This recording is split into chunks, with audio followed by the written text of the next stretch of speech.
এইটো কৰোনাৰ যিজন মানে আমি ইয়াত জাষ্টিচ বুলি কওঁ, তেখেতৰ কোৰ্টত প্ৰথম শুনানি আৰম্ভ কৰিছে। তদন্ত প্ৰক্ৰিয়া তেওঁলোকে প্ৰায় সামৰণিৰ পিছত তদন্তকাৰী বিষয়াই তেওঁ সাক্ষ্যদান কৰিছে। গোটেই প্ৰক্ৰিয়া ডেভিড লিম, তেওঁ মুখ্য তদন্তকাৰী বিষয়া, তেওঁ সেইদিনাখন হেৰিৰ আগত সাক্ষ্যদান কৰি গোটেই প্ৰক্ৰিয়াটোৰ বিষয়ে তেওঁ দাঙি ধৰিছে। আৰু বাকটো কেনেকৈ কি কথা হৈছে, কি পাইছে তেওঁ সেইবিলাক। তাৰপিছত একাদিক্ৰমে 6জন মানে দিলে সেইদিনাখন সাক্ষ্যদান। তাত আছে যিগৰাকী ডক্টৰ পেথলজিষ্ট, যি মেডিকেল ৰিপৰ্টটো দিছিলে প্ৰথম পষ্টমৰ্টেমৰ, সেইটোৰ সাক্ষ্যদান কৰিছে তেখেতে। কি কি আছে তাত সেইটো তেওঁ দেখুৱাইছে, কি কি তেওঁ পাইছিলে সেই অৱস্থাত। তেওঁ সেইটো দাঙি ধৰিছে কোৰ্টৰ আগত। তেওঁ কোৱা নাই যে এইটো বহুত বেছি আছিল বা কিবা কিবি, সেইবোৰ মন্তব্য তেওঁৰ ৰিপৰ্টটো দাঙি ধৰিছে। আৰু তাৰপিছত আহিলে সেই চালকজন, ইয়াতখনৰ মূল চালকজনে তেওঁ দিছে। তেওঁ গোটেই ঘটনাটো প্ৰথমৰ পৰা কৰি আহিছে, কেনেকৈ বুক হৈছিলে, বুক কৰিছে তেওঁলোকৰ ৱেবছাইটৰ যোগেদি, বুক কৰি এছাম এছ'চিয়েশ্যনৰ ল'ৰাবোৰে। আৰু আহি পেলাই তেওঁ সেই যেতিয়া পালে, যেতিয়া এনেকুৱা মুহূৰ্তত চবকে তেওঁ কৈছে, ব্ৰিফ কৰিছে সেইবিলাক, যে মেডিকেল ছেফটি ছেফটিৰ কাৰণে নিজৰ লাইফ জেকেট চবেই অপৰিহাৰ্য বুলি কৈছে। এইবোৰ কথা চব তেওঁ কৈ গৈছে এফালৰ পৰা, চবকে কৈছে ইণ্ডিভিজুৱেলি। তাৰপিছত যেতিয়া সেই অকণমান দেখিলে জুবিন গাৰ্গক উইদাউট লাইফ জেকেট, তেওঁ চিঞৰ বাখৰ কৰিছে, তেওঁ সেইটো কথাও কৈছে।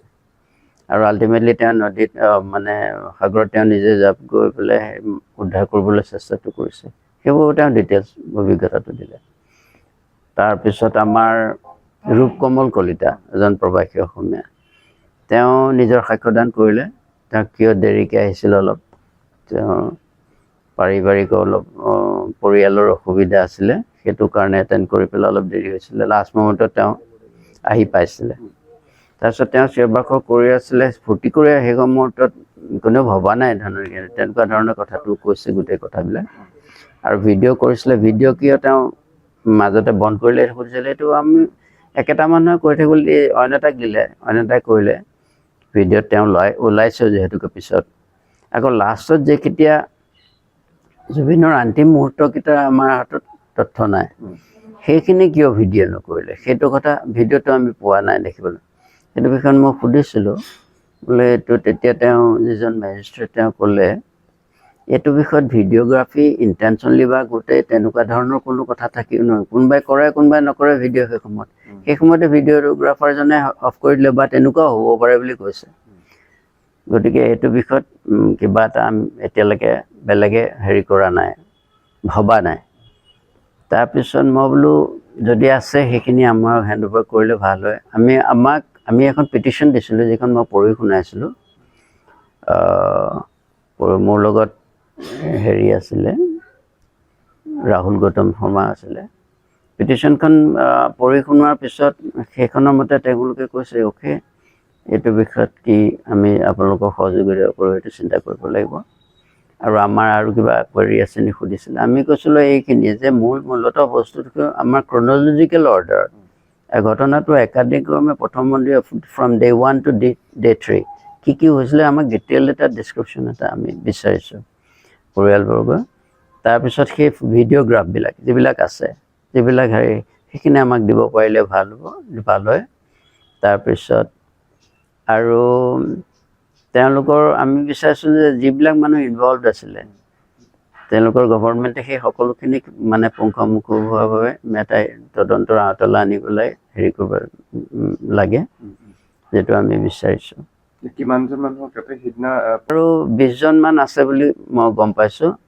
সেইটো মই একজেক্টলি ক'ব নোৱাৰোঁ। বহুতে কৈছে 37 নে 36 মেম্বাৰ্ছক তেওঁলোকে ইণ্টাৰগেট কৰিছে, আৰু যিসকলক কোৰ্টলৈ অনা হ'ব। এনে February 2 আৰু 3 দুইটা দিনতে আছে। আকৌ নেক্সট হিয়াৰিং দিছে। গতিকে সেইদিনাখনো পৰিয়ালৰ মানুহ কোনোবা উপস্থিত থাকিব পাৰিলে ভাল হ'ব। তেওঁলোকে কৰিছে, আৰু বাৰে বাৰে মানে কৰণাৰজনে কৈছে যে আমি আপোনালোকৰ দুখৰ সমভাগী হৈছোঁ এই ক্ষেত্ৰত এক্সট্ৰিমলি আমি মানে সেইটো কথা জনাবলৈ কনভে কৰিবলৈ কৈছে এনেকৈ খুব হেৰি পৰিৱেশত হেৰিটো চলিছে দেই তেওঁলোকে বহুত চিৰিয়াছ এইটো তাত কোনো ফুংফাং বা কোনোবা হেৰি এবাৰেশ্যনছ নাই একো খুব ভালকৈ হেৰি কৰিছে সেইটো কথাত আমি ভাল পাইছোঁ উপস্থিত হৈ জানো সেইটো কিন্তু তেওঁলোকে শুনানি পৰ্যায়ৰ আৰম্ভ হ'লে যেতিয়া বেছি দিন নাই আৰু শুনানি পৰ্যায়লৈ আহিলেই যেতিয়া আটাইখিনি শুনানি শেষ হোৱাৰ পিছত ফাইনেলি হেৰিয়ে ভাৰ্ডিক্টটো দিব আৰু আমি ভাবিছোঁ কৰণাৰজনে এতিয়া অসমত জুবিনদাৰ মৃত্যুৰ পিছত SIT গঠন কৰা হৈছিলে অসমতো সেই গোটেই প্ৰক্ৰিয়াটো এটা কেছ বেলেগকে চলি আছে গতিকে সেইটোৰ লগত সেই সময়ত আমাক তেনেকুৱা ধৰণৰ কোঅৰ্ডিনেশ্যন বা চলি আছে সেইটো আমি গম পোৱা নাই কিন্তু এটা কথা জানো এতিয়া গৰিমাৰ লগত এই কেছটোৰ প্ৰথমৰ পৰাই তেওঁলোকে তদন্তকাৰী বিষয়াই যোগাযোগ কৰি আছে যোগাযোগ কৰিছে গৰিমাৰ ফালৰ পৰাও সকলোবিলাকলৈ ৰেছপন্স কৰিছে তাই আৰু ফাইনেলি এইটো স্বাস্থ্যজনিত কাৰণত উপস্থিত হ'ব পৰা নাই সেইকাৰণে এতিয়া আপুনি তাৰমানে আচলতে কিছুমান কথা ক'বলৈ বৰ সহজ তালৈ গৈ কেছ এটা দিয়া নাই যেতিয়া এই ঘটনাটো ঘটিছিল সেই সময়ত এতিয়া গৰিমাৰ যিটো মানসিক অৱস্থা সেই অৱস্থাটো মুভ কৰি বেলেগ দেশ এখনলৈ গৈ হেৰি এটা কৰাৰ কথাটো ইমান ভাবিব নোৱাৰা কথা আছিলে সেই সময়টোত এনেকুৱা এটা ডিভাষ্টেটিং ষ্টেটত আছিলে গতিকে নৰ্মেল হওঁতেই কেইবাদিনো গৈছে আমাৰ স্থানীয়ভাৱে গুৱাহাটীত কেছটো তৰাই আমাৰ দুদিন পিছত আমি দৌৰিছোগৈ সেই সময়ত কোৰ্টলৈ যে দৌৰিব লাগে ইম'শ্যনেলি একেবাৰে চাৰ্চাৰ্জ এটমছফিয়াৰ এটা আছিলে ক'ব নোৱাৰা হৈ আছিলে আমাৰ লগতে বিভিন্নজন সকলো মানুহে গতিকে সেইবিলাক কোনো হেৰি নহয় কেছটো দিয়া হৈছে SIT গঠন হৈছে ভালকৈ প্ৰক্ৰিয়াটো চলি আছে আৰু we are hopeful that will gain the result আমাক পাৰে নহ'বও পাৰে এইটো সেই সময়ৰ হেৰি অৱস্থাটোত সেইটোৱে যে একমাত্ৰ কাৰণ কিয়নো সি লাইভলি মুডতে আছিলে জবিয়েল মুডত আছিলে তেওঁলোকে সেইটো কথাও উল্লেখ কৰিছে তেওঁলোকে তেনেকুৱা বিমৰ্ষ বা হেৰি ষ্টেটত কেতিয়াও দেখা নাছিলে তেনেকুৱা মানুহটো ঘপককৈ তেনেকুৱা ধৰণৰ হেৰি নহ'বও পাৰে আৰু সিমান দূৰ মই দেখিছোঁ ভিডিঅ'টোত একেবাৰে হেৰিলৈকে সাঁতুৰি গৈ আছে তাৰ পাছতহে ঘটনাটো ঘটিছে গতিকে এইটো নহ'বও পাৰে ফাইনেলি আৰু চিজাৰ থকা মানুহ এটা চিজাৰত আছে বুলি আমাৰ টিমটোৱেতো জানে তাক পানীলৈ লৈ যোৱাকৈ আৰম্ভ কৰি গোটেই অপৰাধমূলক কাম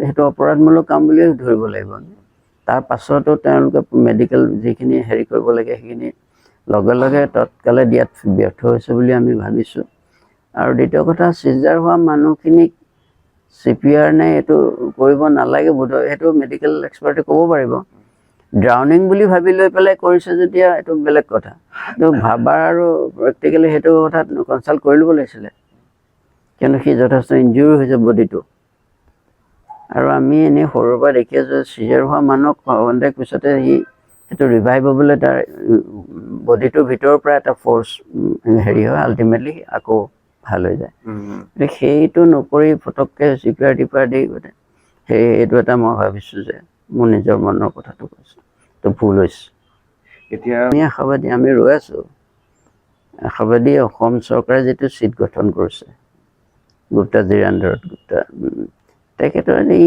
ডেফিনেটলি উইল ডেলিভাৰ দ্য ভাৰ্ডিক্ট ভালকৈ হেৰি কৰিব এইটো পাৰ্চু কৰিব ফাইন টিল দ্য ভাৰ্ডিক্ট আমি এইটো ভালকৈ গঠন কৰিছোঁ বুলি ভাবিছোঁ আৰু হাইকোৰ্টতো যিখিনি এলিগেশ্যনছ আনিছে সেইখিনি ছাষ্টেইন কৰিব পাৰিব যিকোনো খবৰৰ বাবে যোগাযোগ কৰক আমাৰ এই নম্বৰত 9181 307 221